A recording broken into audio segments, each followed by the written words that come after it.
Więcej zadań wraz z rozwiązaniami znajdziecie na www.matzadanie.pl. Zapraszam. Twierdzenie Thalesa, definicje, przykłady. Twierdzenie pierwsze, twierdzenie Thalesa. Jeżeli ramiona kąta AOB lub ich przedłużenia przetniemy dwiema prostymi równoległymi CD i EF, to stosunek długości odcinków wyciętych przez te proste na ramieniu OA lub na jego przedłużeniu jest równy stosunkowi odpowiednich długości odcinków na ramieniu OB lub na jego przedłużeniu. No i teraz popatrzmy. Mamy kąt AOB przecięty dwiema prostymi równoległymi i one przecinają ramiona tego kąta w punktach CD i EF. No i teraz popatrzmy. Stosunki długości odpowiednich odcinków wyciętych przez te proste. Co to znaczy? Odcinek OC, czyli krótki odcinek na pierwszym ramieniu, do odcinka CE, czyli też krótkiego odcinka na pierwszym ramieniu, ma się tak samo jak krótki odcinek na drugim ramieniu, czyli OD, do krótkiego odcinka DF. I to jest ta pierwsza proporcja. Drugą proporcją, jaką możemy ułożyć, to na przykład proporcja następująca. Krótki odcinek na pierwszym ramieniu do długiego odcinka na pierwszym ramieniu ma się tak samo jak krótki odcinek na drugim ramieniu do długiego odcinka na drugim ramieniu. I to jest ta druga proporcja. Kolejną proporcją jest taka proporcja. Krótki odcinek na pierwszym ramieniu do odcinka CD będzie miał się tak samo jak długi odcinek na pierwszym ramieniu do odcinka EF. Czyli to jest ta trzecia proporcja. No i ostatnia, krótki odcinek na drugim ramieniu do odcinka CD ma się tak jak długi odcinek na drugim ramieniu do odcinka EF. I to jest ta nasza ostatnia proporcja. W twierdzeniu mówiliśmy lub ich przedłużenia, czyli teraz popatrzmy. Nasze twierdzenie Thalesa na przedłużeniach, jak będzie wyglądało. Pierwsza proporcja, przede wszystkim to mamy dwie proste AB, tak? Przecięte dwiema prostymi równoległymi. No i one podobnie przecinają te proste AB w punktach EF i DC. No i mamy te same proporcje, czyli popatrzmy, OC do CE, czyli OC długi do CE, do CE, do całości, tak? Ma się tak jak OD, czyli ten kawałek, do całości, czyli do DF. To jest ta pierwsza proporcja.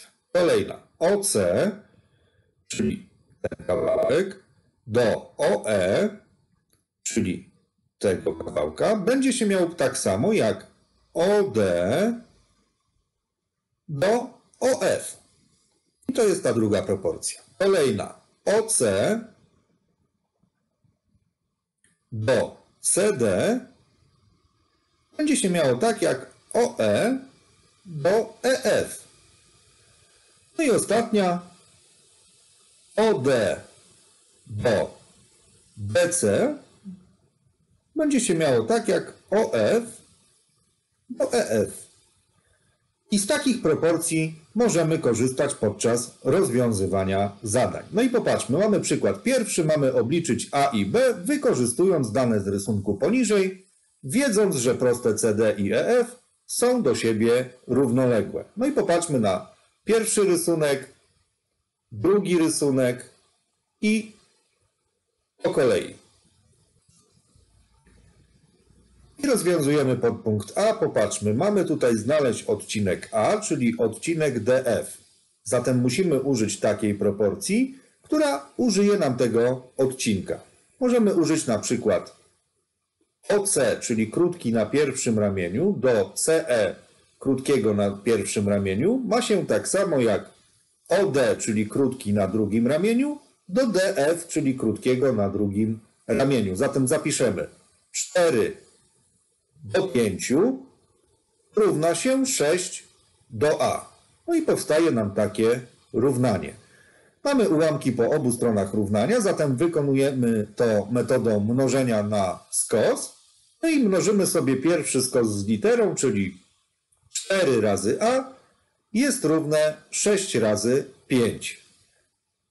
4a przepisujemy, 6 razy 5 to 30. Gubimy czwórkę, tu mamy mnożenie, zatem dzielę obie strony równania przez 4. Stąd a jest równe 30 podzielić na 4 to 7,5. Czyli ten nasz odcinek DF ma długość 7,5. W podpunkcie B popatrzmy.